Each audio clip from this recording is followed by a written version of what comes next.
Hello, interwebs! How we doing? This is Paudie here, and I am joined by the wonderful, the splendiferous Mark O'Gearon. How are you doing today, Mark? I'm doing good. I like being referred to as splendiferous. Yeah, I think love it's a that good it's a word. word. Yeah, it's on my word a day calendar. It's pretty. Oh, that's where you get them from. Yeah. All right. And today we are talking feats of prowess and two finer specimens of the male species you couldn't find in the Leprechaun Museum to talk about feats of prowess. We have the Olympics, of course, fast approaching the Tokyo 2021 Olympics now. You looking forward to the Olympics? No. No. No, I mean, it's been going on for a while now. It's Yeah. looking like this one may not go ahead. It's Maybe possible. a state of emergency declared in Japan. But also, I mean, there's been a lot of controversy around the Olympics, and I don't want to get into it too much, but I want to start being fair to people, not suspending amazing athletes for no valid reason, not in Yeah. this day and age. No, no. The Olympics, as you say, have been going on for a long time. The original Olympics, way back when, in Greek times, I believe was all done in the nude. Yeah, Yeah. you want to be. I mean, that's one reason why Ireland can never host it. Yeah. I mean, well, in Greece, I suppose it's quite warm. And then in the 19th century, they had events like drawing and poetry. I would think that'd be very It's the civilized. only way I could probably compete. Because, well, I don't know about you, Mark, but I think of myself as living a life of the mind. Yeah. But listen, I mean, we all did it. I mean, we went to school, we did PE. Did you Yeah. used to have sports day? Was that We in did, Kerry? yeah, sponsored by the credit union, and I got a trophy for participation. Nice. I remember it was in Break, just outside Ballyduff, Right. in a field. And we had a lovely day, and my grandmother, God bless her heart, put the blue trophy up in the fireplace. Oh, nice. Yeah. I have so many participation medals. I mean, I didn't keep them. No. But yeah, no, we had sports day in Tala in the 80s was interesting, Right. especially when we saw the introduction, because my greatest sporting Yeah. achievement to date was coming third in the Lolo ball. What is a Lolo ball? Do you not remember Lolo balls? Or they're No. also known as, well, they weren't a space hopper, that was different. Right. But a Lolo ball was like a peanut shaped rubber ball that size with a Right. plastic disc around it. Oh, And you would wow. stand on and you would hop. Oh, But I could right, yeah. skip while on a Lolo ball. Oh, wow. Skipping, the most, Yeah. masculine of all the sports. But yeah, I enjoyed that. So I used to do the 100 meters, 60 meters, the shot put, the long jump. I did all those when I was young. Yeah, wow. But time has been cruel.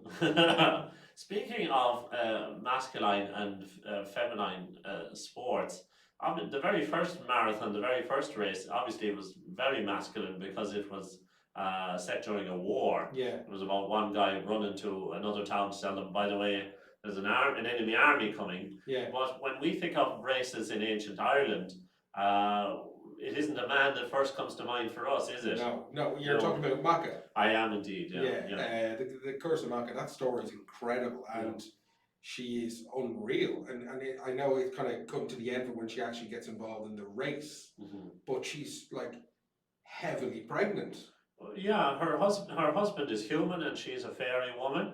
Her husband had been widowed, and he was very depressed about it, obviously, as you would be. And Macha arrives and immediately starts taking care of the kids and the house and the farm and everything. And of course, he goes to a meeting with the lads. He gets well and truly plastered with the king. The king says, "I have the fastest horse in this neck of the woods," and but my wife is faster. My wife could outrun your horses. Of course, most of them don't even read it because they know his wife had passed. Yeah. But one of the things about Mock was she told him never to kind of disclose that they were a thing. True. True. Which is, but to say that she's fast on the horses and he goes and tells her and she's like, no, like I'm pregnant. Well, he's revealing that she is more than human in a way. Yeah. It's like revealing a superhero's secret identity. Yeah. And she's heavily pregnant. She runs the race, but the king forces her to run the race. She begs and pleads not to have to, even though she's heavily pregnant. What a sadistic king that must have been. Yeah, I'll kill your husband if you don't. Yeah. Actually, he was going to kill the husband if, one, she didn't race, and if she lost. In fairness, he ratted her out. I would have lost the race. Yeah, on purpose, Yeah, yeah. But of course, she curses the men of Ulster then to suffer the pangs of a woman in labour when they are at most needed. Yeah, You know. but that's her dying breath, because she delivers, she gives birth at the end of the race on the finish line. Yeah. She gives birth to twins, and she dies, and it's her dying breath. She curses the men of Ulster. Well, the kings must have realised the error of their ways, because their centre of rule is then named after Macha, or after her twins. It isn't quite clear what the twins do afterwards. No, and not much mention of the original kids either. Yeah. That she comes in to look after. Yeah. But it's a very heavy story. It's not a funny story, and it's in stark contrast to the other race that I think of when I think of Irish mythology, and that's the story the Paudie and the Grey Coat. Yes. One of Eleanor. Hello, Eleanor, by the way, if you're watching this, but that's a hilarious story. Manon Maclear, of course, likes messing with people. Yeah. The god of the sea, I suppose, in Ireland is quite a playful character, as with a lot of our gods, I suppose. And he disguises himself as the Bodon. And of course, the king of Greece's son, the prince of Greece, is over, and he's challenging Fianna to a race. And the Bodok says, "Well, I'll race him in your place." And of course, the Bodon takes his time going around. Yeah. It's a little bit like the hare and the tortoise in some ways. He's kind of just stopped, but he's so tall, like a great figure of a creature altogether. And the guys aren't quite sure that he's going to be the one to be able to do it. He's a stranger to them. They don't know who it is. They just have heard how fast the king of Greece's son is. But he's stopping and eating like blueberries or blackberries. On the way. And the prince isn't taking it seriously at first. He said, "Of course, I can run faster than this hobo." You could say. So he's not taking. He's sleeping in, and then he realizes that even though the Bodon is doing things like stopping to pick berries, he's moving a lot faster than he is. Yeah, and of course the Bodon. Spoiler alert, wins the race. Wins the race. Do you know, I think you can know the outcome of that story. And I think you're going to realise it fairly on to your reading it. But how it's done is amazing. It's a hilarious story. Oh, definitely. I think it's one of the funniest kind of Fianna stories that we have, you know. But in such stark contrast to the Curse of Macha. Yes. You know? Yes. So two very important races, but two very different styles of theme and storytelling. Yeah.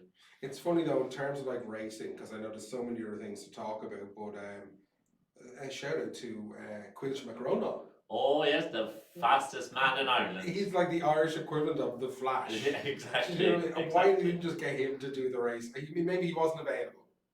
No, I don't. Does Stanley know his mythology very well? Would he? No, and I know he doesn't because he named a character Banshee.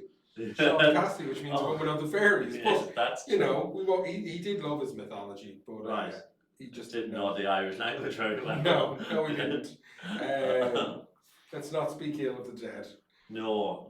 But Quilchop McRonan deserves a mention when it comes to speed. But in contrast to speed, you have strength. You know what I mean? Because when people think of strong Irish characters, they think of warriors like Fionn McCool and that. But who's your top pick for the biggest badass in Irish mythology? The physically strongest.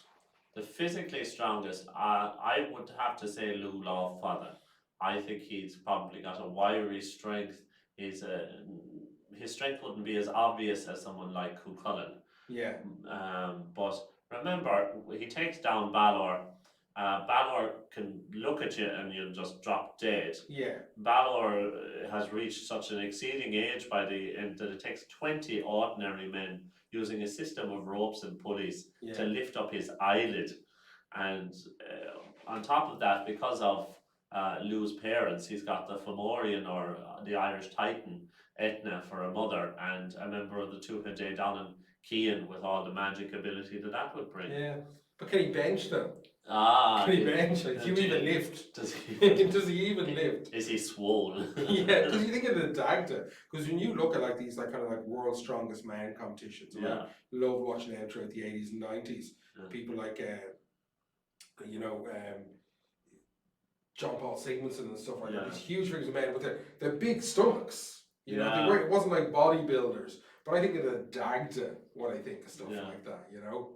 There's like a couple of my friends or people in my circle take the gym very seriously, and they say you can either be jacked or you can be strong, Yeah. but you can't. It's tough to train for both. Yeah, or just I find it really easy to train for neither. As Dr. Nick says when Homer's trying to gain weight, ass horizontology. Yeah. I do all right, but in terms of strength, I mean, when you step outside of Irish mythology and you think of Yeah. strong gods, Atlas seems to be the one who just Holding up the world, yeah. Yeah. But Fionn McCool seems to be seen as like the greatest warrior.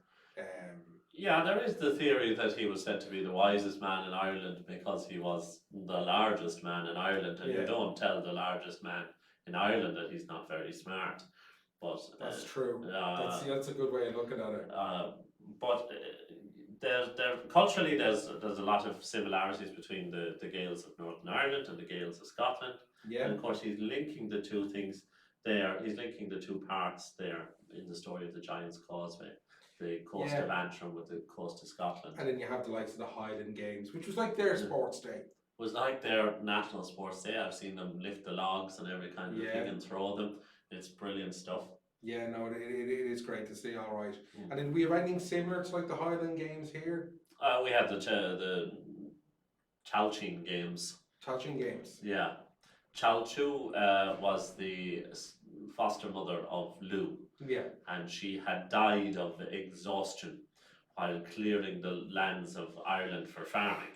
Right. So with her flames she cleared Ireland so that you could sow and have your cattle grazing and that kind of thing. And Lou, when she died, like many Irish people, decided to throw a big party for her and have games at it and everything. Yeah. Yeah. Yeah, I mean, usually when you've got these competitions, you're competing for something. Yeah. And in Irish mythology, it tends to be for either a position of power or for love. Mm-hmm.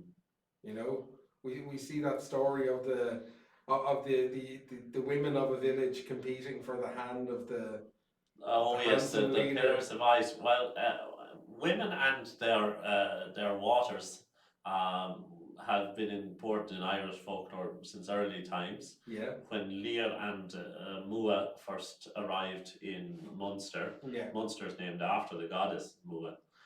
She is said to have carved out the lakes and the rivers of Munster because she was caught short, as the phrase goes, on top of a mountain and lifted up her skirts and just peed them out. But then there is, in various stories, like in the story of Fianna, the Fair Eyebrows, where they have to show their prowess and their feminine ability by taking a pillar of ice and reducing it down to slush. So picture this. Thank you, Mark, for taking over with this. So picture this. They're competing like to be the most eligible woman to marry this young leader. And one of them is a foreign princess. Yes. And she's competing against the local women who don't like that she's an outsider. Exactly. So you have these 5 massive pillars of ice and snow with the women standing on top of them as they pee to melt the snow and ice, and the first one to the ground wins. Yeah.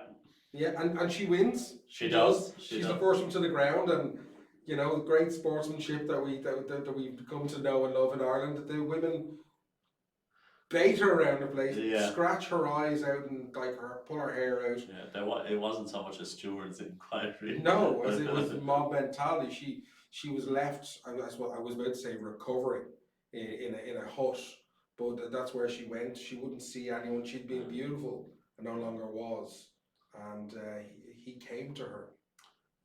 Yeah. But she won, but she didn't win. Oh. Yeah. It's But before we leave the Chalching Games, I just a little factoid about them. Dev brought them back in 1932. Now they didn't last. De Valera. Yeah, Sorry. De Valera brought them back in 1932, and they found that hurling had travelled to every corner of the globe, Yeah. and so there were people coming from all different countries to play hurling in Ireland. Yeah. One place they came from is the Transvaal hurling team, and the Transvaal is South Africa. Okay. The South African hurling team came over, and they were greeted personally by De Valera, and they had a banner which had been made by some nuns. Nice. Nice. It was, yeah, and they were brought to the Chalcheen Games. That's incredible. Now the hurling team in South Africa phased away because when World War II hit, there wasn't any immigration from Ireland Yeah. to South Africa anymore, and they couldn't get the hurls. They couldn't get the hurls over either. No, Ash, do you see the light streaming in us there? Oh, Which yeah, looks yeah. beautiful to you Yeah, guys. that's because I was talking about South Africa. We're getting, Yeah, we're getting a bit of sun for that. That's how we're we getting- work this up here. But yeah, it's incredible. Look, I think if you were going to have something like that again, like the ploughing championships, it would be the best place for it. Yeah. And a time and a location. Let's bring back these great feats of strength. I've always wanted to engage in a tug of war across the River Liffey. Oh, yeah, that'd be fun. But the hurling, to think of hurling being played in other countries is bizarre. It is. Because their understanding of it is as a sport. But of course, it didn't start off really as a sport. It was a form of hunting. Yeah. And it was a way to train the young men to take down a deer. Exactly. You know, and of course, when you think of hurling in Ireland, there's only one story and one character who just springs into your mind. Satanta, young boy, is told that he is not allowed by his mother to go and join the Red Branch Knights of Ulster, and like a typical Irish man, he doesn't listen to his mother, and he runs off to the party in Cullen's fort, but Cullen isn't expecting him, locks all the doors and put his massive dog, his massive hound out. The hound of Cullen is a war dog now. So the Irish wolfhound is the largest dog in the world, and when wolfhounds were bred for war, we forget that in Irish battle dogs played a big part. Yeah. Then you're talking not just a dog, but a massive hound. Oh yeah. Yeah, that he had to fight with his hurl and his sliotar. And I hate talking about violence to dogs, but the sliotar went in one end of the dog and came out the other, which is a great line. I mean, inside, I think people are a bit more shocked when you talk about violence towards animals, because between two people in a war, there's an element of consent there. Yes. They both knowingly engage in it, where a beast is acting on instinct and is unaware like of why it's happening. But Satanta was defending himself. He was quite good. He'd already beaten, depending on what time of the day you're telling the story, he'd already defeated whether it's 50 or 500 young men. Yes. Well, with every blow of the hurl, he got faster and stronger. But Satanta was a formidable character. The king sees him on the playing field, and invites him to join the Red Branch Knights of Ulster, but his mother says he's too young yet. With an Irish mammy, doesn't want to let her son go. Yeah, well, that's it. I was the same. I wasn't allowed to play hurling at first. But speaking of young men and entry requirements to join a warrior band. Yeah, the Fianna. They took it serious. I mean, that was not an inclusive kind of group where there was no participation medals. No, there was in the Fianna. Well, you might get a sense from our stories here that being a member of the Fianna was all about glorious battle and having the best crack at the largest feasts, but you had to get into that. It was quite you were outside a lot of the time patrolling Ireland. You spent a lot of your time at war. You needed to be tough. You needed to be strong. Yeah, and they had the requirements were becoming a member of the Fianna kind of have evolved over the years. But when we see Fianna becoming leader of the Fianna, he very quickly adopts them, and makes changes to them. Standardizes them, as many leaders will do when they come into a new organisation. I know. I've seen it happen. May roll out some changes in the museum at some point in the future. But we see that the main ones are that a young warrior would have to be able to leap over a branch higher than their head Wow. or higher than their reach, depending on where you read that. And at the same time, they were expected to run through a woods and be able to run underneath a branch as low as their knee without slowing down. Hmm. Also, while running through those woods, Yeah. the idea was that your hair was in braids. You were being chased by the members of the Fianna, and your braids weren't allowed to come loose. And all of this would then kind of come together. And if you made it through those Yeah. challenges, that you were put in a pit up to your neck, which is the shield to defend yourself, and 7 men attacking you. I can't decide whether that would be gruesome or funny to watch. It'd be funny to watch. It'd be horrible to do. Yeah. To be honest, actually, it wouldn't be too bad for me because I'd fail on the first one. Also, a branch as high as my head is very different to a branch as high as your head. True. Maybe I'd come in on my, like, that joke where you put shoes on your knees. Right. I've seen so many people do that outside the front of the museum over the years. You go out and you take a photograph for them, but that was becoming a member of the Fianna. But the Fianna members, they were like the Avengers almost. They had different skills. We've mentioned Quilcha Macronon already as being unquestionably the fastest. But Diarmid O'Divna is the one who obviously puts it to the best use. He's got lots of natural talents. Oh, definitely, yeah, he can. Well, my favourite is in the Pursuit of Diarmid and Gráinne when he manages to escape from a fight by pole vaulting over people. Yeah, that's his thing to escape. He just leaps over things. Yeah, a huge javelin or spear, whatever way you want to call it. Well, yeah, he had 2 spears of different lengths, the yellow spear and the red spear. They said that their wounds would not heal. And it was said he was amazing at fighting with the short and long spear, one to keep him away and then to thrust in underneath. But he leapt over a lot of things. If you're a gaming fan, he'd be a dragoon. I've no idea what that means. If you're into your RPGs, like me. Rocket propelled grenades. That's what it means in the military sense. Oh, right. It's role playing games. Oh, okay, all right. We've very different interests. We should. And of course, the love spot in the middle of his head. Everyone who sees it falls madly in love. So I imagine you could see it as a blessing or a curse, depending on your inclination. But well, this thing, it seemed to only work on women, which I think, well, at least that's how it's written in the 19th century. Yeah. I wonder if it did work on any. I would talk yourself out of any fight. Right. Or at least distracted them for long enough. But of course, if it only works on women, you've got a lot of angry husbands. You do. So you have to be, if you're making love an awful lot, and you also have to be a very good fighter. That is true. They're very similar pursuits. Would you might get bored of it all towards the end? But although in those days there probably wasn't that much to do. So. No, there wasn't really. Large Irish families.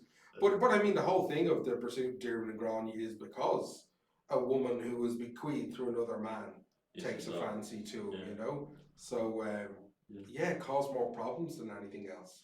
Yeah, and not only is he good with a spear and leaping over people, not only is he a great lover, but he's also a great chess player. Yeah, but I must say, not the greatest lover. No. Nothing. If we're looking at feats of prowess, then I have no issues addressing the sport of lovemaking. Right. For a very special mention for the #1 guy in Ireland. The Dagda. Oh, actually, the Dagda. I wasn't thinking of the Dagda. Oh, right. I was thinking of the man who had to lay down with 40 odd women. Oh, yeah, Fintan MacMachra. Yeah. Fintan MacMachra, who came across to Ireland. Yeah. Which is Césaire. Césaire is the daughter of the pharaoh, if I remember correctly. She's the he was the stepfather. She's the granddaughter of Noah. Yeah. And ahead of the floods. Now, this is the Christian story of her. But Christians were always adding extra foster children and children to Noah because in the gaps in the story. Yeah, it's always handy. But we see that she has to flee because she's told on the sly, by the way, this great flood is coming, and Noah turns her away, even though she's family. So she builds her own ships, filled with women, and she takes her father, um, who's Her father. yeah, and If we're staying with the theme of lovemaking. yes. So there's four, I think there's 15 or 16 women on each ship, one man on each ship, and they make it across. And the first two men give way to the pressure and die of exhaustion, and it's left down to just himself to repopulate the world potentially. And he gets sick of it. He gets sick of it. He goes off and he hides in a mountain. And transforms himself into various animals. Yeah, into an eagle and a fish. Maybe he tried lovemaking as an animal. As a fish. Well, fish lovemaking would be kind of boring, but I imagine, yeah, it absolutely would be. yeah. But to bring it back around, moving swiftly on. Save us from this, Paudie. But Dermot, we have a very good lover. We have a very good fighter. But also he is very good at alternative ways of winning the day, we'll say. I'm thinking of the all the lads that arrive, all the foreign mercenaries that arrive. Yeah, he's very clever, and he's very sure of himself. So when he gets to choose the skill, the competition, then he's going to go with things obviously he knows he's good at, and he's got to rely on the egos of others. But yeah, during the pursuit of Dermot and Grania, we see that Fianna puts out a call to anyone who can bring them back. The mercenaries are called in from foreign lands, and when a boatload of them arrive on the shores of Ireland, Dermot is made aware of them there and goes down to see them in disguise. Something his foster father would have been known to do. Angus was constantly appearing in place in disguise. So we see that Dermot goes down and says, "Oh yeah, I've heard of this guy you're looking for, Dermot. He's an amazing looking guy, by the way." And he's even better than me at these various feats. Yeah, so maybe we should test them out, and if you're better than me, then you'll be better than him. And he starts off with a barrel walk, which is something like where you're standing on top of a barrel and you race down a hill. Yeah. Which just makes me think of loggers in North America and Canada and Alaska doing that. Asterix for some reason as well. Yeah, Asterix as well be a thing for that. That's why we have our great log here. This is also my comfort log. This keeps me safe. But yeah, he races. Emotional support log. It's my emotional support log. It's just a chunky stick. But he of course races down the hill and back up the hill. Yes. Uphill rolling a barrel is quite a feat. Yeah, you have to provide the momentum. You have to provide the momentum. It's not just about balance. You got to have good leg strength. And of course, the men don't even make it down the hill. They crash and they injure themselves and they're incapacitated. Several of them are dead. Several of them are dead. Yeah. And they continue to die in the other various feats. There's probably the most brutal one was the spear point. Yeah, to balance on a spear point, and Dermot across jumps up and balances on his spear. And given that he has the two magical spears, you'd have to wonder how much of it was his skill and how much was magic. Right. But he just jumps up and on one foot, in some readings of it, on one toe, balances on top of the spear, and when these foreign warriors try to copy him, they fall down onto the spear. Yes, and are split, Yeah, they're split. You see the first one and the second one, and at what point are you watching this thinking, I'm next? Yeah. And then it gets kind of ridiculous, because then when they're doing the feat of running along the sword, Dermot is doing it fine, but they're all being just split. Split, yeah. Yeah, they're getting up on the sword and so imagine it's a really sharp blade turned on its edge and held out, and Dermot can run along the edge of the sword, but these men are just stepping on it and... Yeah, the sword is so sharp that they're... Split akimbo. Akimbo, like in the story of Kesh Corn, where they're describing the ladies being split with knees and toes to the left and noses and whiskers to the right. It's an amazing. If you want to listen to that, you did that recently on an episode of our podcast. Yeah. You should go and listen to some of these feats of prowess. But we've covered so much in this. But just some stuff neat. I want to know what your favourites are. My favourites are I sport continues to be important, obviously, in the 19th century for various different reasons. The Gaelic League is getting going, and Trinity College tries to reinvigorate hurling as well. Yeah. My own alma mater, um, and the hurling match that always comes to mind when I think of is the Loughrea County Galway one. Yeah. You know, your man is walking by the road, and of course the fairies come by. It is beautiful on these beautiful white stallions, and they said, "Well, you must go away to us to a hurling match now. We heard you're a great hurler." They said, "How would I keep up with you Yeah. on your white stallions?" They said, "Pick that thistle over there." He picks the thistle, and of course the thistle turns into another beautiful white horse, and they make their way to the hurling match in Kilrickle. Yeah. And he's Danny Glynn, I think is his name. Danny Glynn. He plays marvelous hurling, but he has to what we call mark another player. Yeah. Yeah, which is not a reference to yourself. It means No. to hang close to another player and make sure they don't do well in the game. Yeah. And he's marking the black man from the west. Yes. Yeah, and that's not a reference to the To a race. No. to the race. That just Yeah. means that he's dark in personality and Yeah. and Mysterious. yeah, Yeah. because he's a ringer, I suppose you say. There's two ringers. The other side has a ringer, Yeah. and now the fairies of Loughrea have a ringer as well with Danny Glynn. And of course, Danny Glynn beats the black man from the west Yeah. and scores a mighty goal, and the fairies win and are delighted. It is an amazing story, and there's so many of that where humans are invited into games with the other world people, with the fairy folk. We see another young schoolboy being called in to referee a match, Yes. and he thinks he's doomed for this hurling game. Whether who am I going to choose? I'm going to upset someone either way, and he calls it as a draw. And of course, the fairy folk are delighted with this. Yeah. They were just out for a bit of fun, but the description of the violence on the pitch was unreal. Yeah. And I like that in some versions of it, the fairies have never thought that a draw was possible before. Yeah. Little bit like in Knockgrafton, where the fairies don't know it's possible to say more days in the song Yeah. until Lossmore comes along. They hadn't really thought that a draw was possible, that both sides could. Well, you don't until it's pointed out to you, Yeah. Do you know the story of the man who never knew fear? I do. In terms of, it's a great story, and in terms of what it's more about bravery than feats of strength or prowess. Although normally it's fear that holds you back from hitting hard or being hit.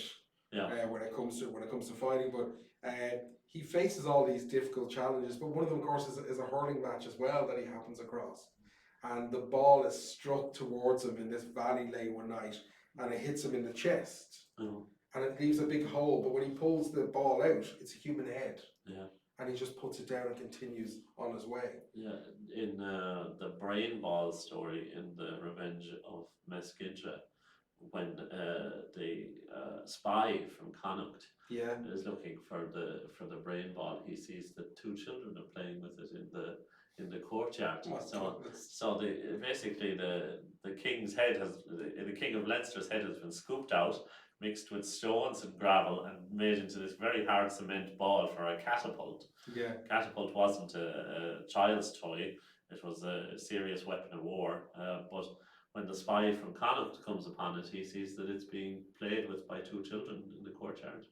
It's messed up. That is a little bit messed up. It is a little bit messed up. Yeah. They probably went on to be great people, I'm sure, and well balanced. Yes, yeah. They probably didn't even know what they were doing. No, they didn't. So we've had all kinds of challenges and races and games. Races, strategy, fighting, just lifting things, melting snow and ice in the most unimaginable way possible. I'm surprised. I'm as surprised as anyone that we managed to talk for this long about sport. That we did. This is a stretch for us. Yeah. I didn't even know the Euros were on until yesterday.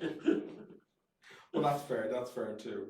Oh. Well, Paudie, thanks for having me along. Oh, I thoroughly enjoyed this, and I hope you, the viewer, thoroughly enjoyed it as well. It was an absolute delight to be here. check us out on YouTube, Yeah. at us on our Facebook or our Twitter as well. And listen to our most recent podcast. I had a lovely time listening to Deirdre and the goats. That was Yes. a lovely. Look out for Deirdre's story there on our podcast of the wolf and the seven goats. And of course, you can always come in and hear the stories with us here directly. We're open every weekend, Friday, Saturday, and Sunday, and Monday. Spaces are limited, so we recommend people book ahead. But you can come in and you can meet, you can see what formidable human beings we are, what Yeah. amazing specimens we are, and give us an opportunity to share some of these stories with you. Absolute pleasure. Good luck. Goodbye. And let me talk you through my